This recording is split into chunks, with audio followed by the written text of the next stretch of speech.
So what is the problem with SIBO? Why is there a problem with it? SIBO can be really problematic in many ways. So overall, it interferes with proper digestive function and can lead to malabsorption issues. It can lead to damage of the small intestinal lining. Um, some of the main problems that I'll highlight, one of them is that it can cause a lot of nutrient deficiencies. So basically, this bacteria is competing for nutrients in that part of the digestive tract. And so it can lead to things like B12 and iron deficiency. Also, because it damages the lining of the digestive tract, it can lead to malabsorption. And that only compounds the issue of nutrient deficiency. It also does something called it unconjugates bile acids, which are really important for proper fat absorption.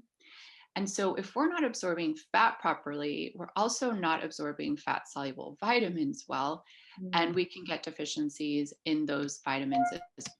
So, there are various ways that it can cause nutrient deficiencies. The other part of this is that they are eating the food that we eat, some specific carbohydrates mostly.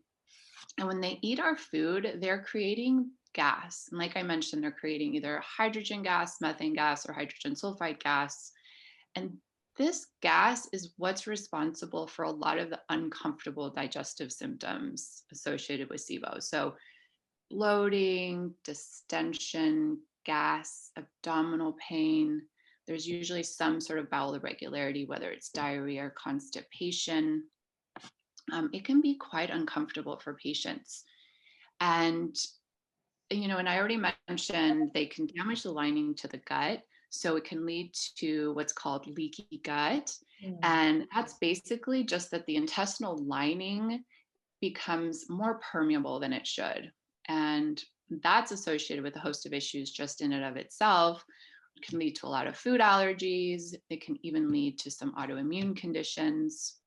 And because of that damage to the lining of the gut, some of the components of the bacteria and some of the toxins and acids that are made by the bacteria can cross into the bloodstream and elicit this inflammatory response, and has been linked to things like chronic fatigue syndrome, fibromyalgia, can lead to even some neurological issues that I see in a lot of patients with SIBO.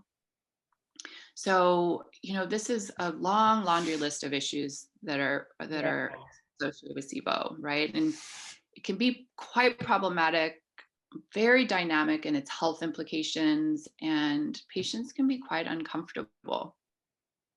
Yeah, I mean, I see a lot of people with Hashimoto's having also SIBO. And sometimes I wonder, if it is the underlying cause of their immune system still, being activated and, manifesting those anti-TPO and anti-thyroglobulin, those antibodies for them, and also creating these nutrient deficiencies, especially vitamin D, which is tightly related to Hashimoto's. It's so true, Mariby. I think that you're right on there.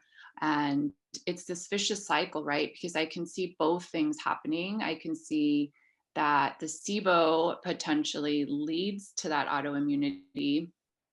Also with Hashimoto's, you have a hypothyroid state that can occur. And hypothyroidism leads to motility issues. And so that bacteria isn't being swept out of small intestine properly, can lead to SIBO. And then the nutrient deficiencies come in, and I think there's a lot of association back and forth there. You're right. Yeah, and also it dampers the motility, like you mentioned, what is called the migrating motor complex. Kind of gets damaged, and it's not synced with the body, and there's not that cleaning wave that is supposed to be happening in the small intestine when we don't eat doesn't happen, right? That's how we get those bacteria there. Yeah, so that's what puts so many people at risk for getting SIBO is some sort of dysfunction or damage to that MMC, that migrating motor complex. That is, it's part of an intricate nervous system in that small intestine. It's set up to help food move down, motility, but also more importantly, it has that sort of like house cleaning effect, right? Where bacteria swept out of that small intestine where it's not supposed to be, happens several times a day.